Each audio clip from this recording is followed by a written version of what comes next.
같은 말인데 서로 다른 의미로 받아들이거나 같은 상황인데도 전혀 다르게 해석해서 오해하거나 다툰 경험들 있지 않으세요? 싸우는 중간에도 말이 통하지 않는다며 답답해하기도 하고요.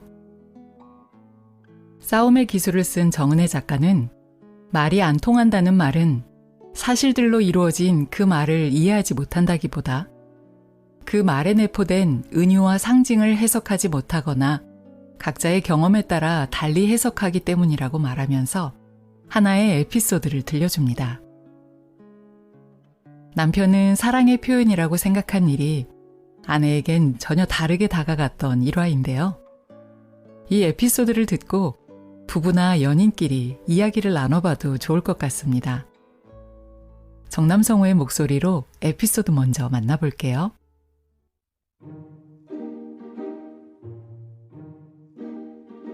대기업에 다니는 여자와 음악가인 남자가 만났다.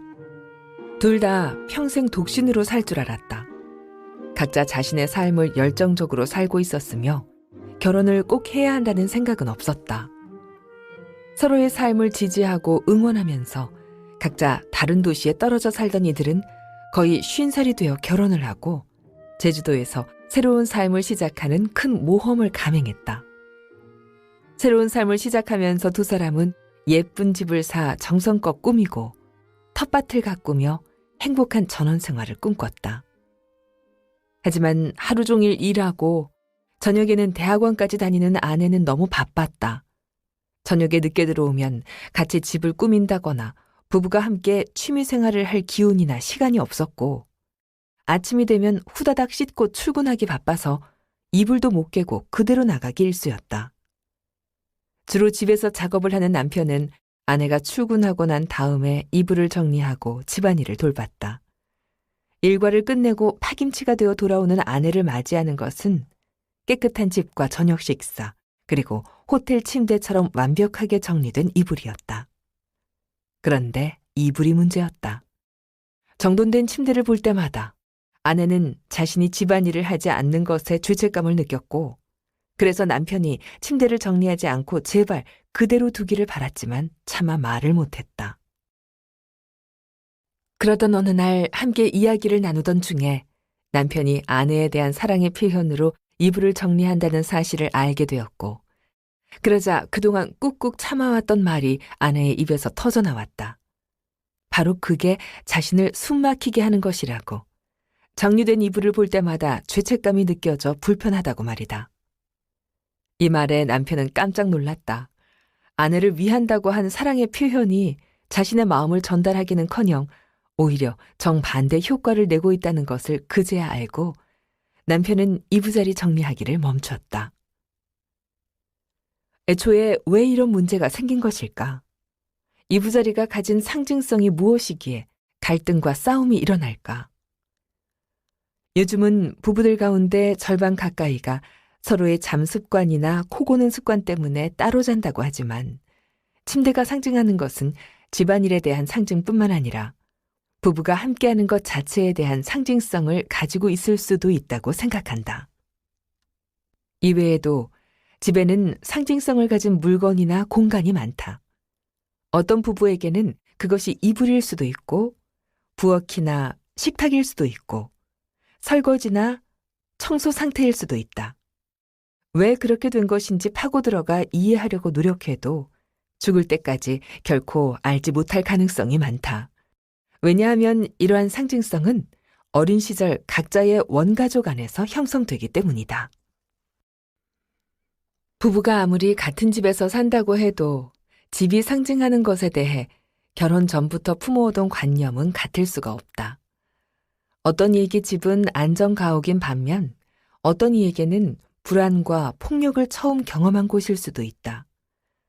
그런가 하면 어떤 이에게 집은 깨끗하게 정돈이 되고 통제가 되어야만 안전하다고 느껴지지만 어떤 이에게는 물건이 흐트러져 있어야 마음이 느슨해진다.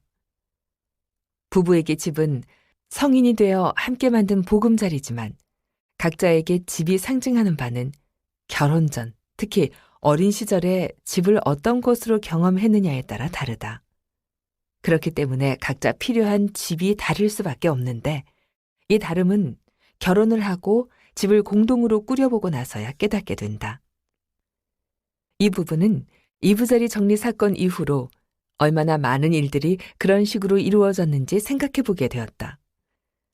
아내의 건강을 염려해 공부하지 말기를 바랐던 것도, 남편의 미래를 걱정해 음악만 하지 말고 직업을 가지라고 했던 것도 다 자기 입장에서 한 말이었음을 인정하고 나자 서로가 서로의 이야기에 곧바로 반응하거나 방어하지 않게 되었다. 물론 그 후로 두 사람이 늘 동화 같은 해피엔딩으로 매사를 마무리한 것은 아니다. 이 부부는 다른 문제로 싸웠고 갈등은 계속 이어졌다. 하지만 이부자리 갈등을 해소한 경험은 다른 문제를 해결하는 데 좋은 모범이 되었고, 싸움이 생길 때마다 이를 해결하는 데 힘이 되었다. 보통 사람들은 우리의 삶에서 상징과 은유가 얼마나 중요한지 잘 생각하지 않는다. 그런 것은 시인이나 예술가에게나 중요하지 보통 사람들의 인생에서는 별로 중요하지 않다고 생각한다. 하지만 우리는 상징이나 은유가 없이는 대화하기도 힘들고, 감정을 표현하기도 힘들며, 나아가 느끼는 것 자체도 힘들다. 마음이 무겁다는 표현에서 무겁다는 은유이다. 무게가 없고 실체도 보이지 않는 마음이 무겁다라는 은유를 통해 표현이 되고, 그 덕분에 서로 간의 공감이 가능해진다. 은유 덕에 실체가 없고 형태가 없는 마음속의 것들이 언어의 옷을 입고 밖으로 나올 수 있다. 우리 삶에서 많은 것들, 특히 싸움을 유발할 정도로 의미가 있거나 중요한 것들은 그것 자체보다는 그것이 무엇의 상징이어서 중요한 것일 수 있다. 어떤 문제로 부딪히거나 싸울 때 우리는 그 문제 자체 때문이 아니라 그 문제가 상징하는 것 때문에 싸우고 있는지도 모른다. 공감되는 부분 있으신가요? 특정 말이나 행위에 대해 나만이 가지고 있는 어떤 특별한 의미가 있다면 왜 그런 의미를 혹은 이미지를 갖게 됐는지 가까운 지인들과 얘기 나눠보는 것도 흥미로울 것 같습니다. 그러면 어린 시절이나 과거 경험들도 나누게 될 테고, 또 자신에겐 너무나 당연했던 것들이 누구에게나 당연한 것은 아님을 새삼 발견하게 될 수도 있을 테니까요. 정은혜 작가는 싸움을 할 때 우리는 서로에게 화살을 들이민다고 생각하지만 사실은 상대가 스스로를 바라보도록 거울을 내미는 것이라고 적고 있는데요. 부득이 싸움을 하게 된다면 이왕이면 지혜롭게 잘 싸워서 자기를 좀 더 알아가는 기회로, 또 싸움을 일으키는 갈등을 넘어서 관계의 성장까지도 이룰 수 있는 기회로 삼을 수 있다면 좋겠습니다. 다음 영상에서는 싸움의 기술 중 초급 기술 한 가지를 배워보려고 해요. 급소를 찌르지 않는다인데요. 여기서 말하는 급소는 심리적 급소로 가까운 관계에서 싸움을 펼칠 때 서로 건드리지 말아야 할 부분을 말합니다. 반대로 내 심리적 급소가 찔렸다면 그땐 또 어떻게 해야 하는지도 알아볼게요. 그럼 다음 영상에서 만나요.